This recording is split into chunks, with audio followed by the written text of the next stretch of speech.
Continuation on treatment and management of depression. So we are now looking at psychological therapy.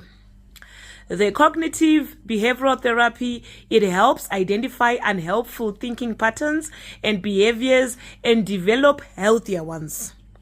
Then we go on to interpersonal therapy, addresses relationship difficulties, grief, and major life changes. Then we go on behavioral activation, helps a person gradually return to meaningful and rewarding activities. Other evidence-based psychological therapies may also be appropriate. Again, therapy isn't simply telling someone to think positively. It gives them practical skills for managing their own thoughts and behavior.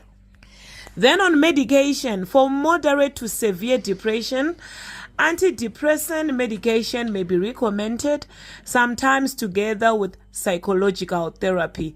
I prefer psychological therapy compared to medication. I'm not saying medication does not work. Of course, I used both medication and psychological therapy, but I believe psychological therapy is the best.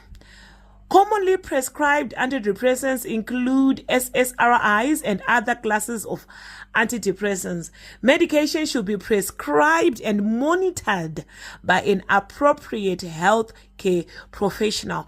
Why I don't really recommend medication is because I've realized that many clients tend to abuse these drugs during the healing phase. Let me just say, not the healing phase as such.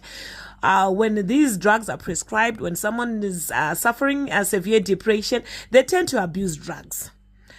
So mostly I offer professional psychological help. A person shouldn't change the dose or suddenly stop antidepressants without medical guidance. Now you see,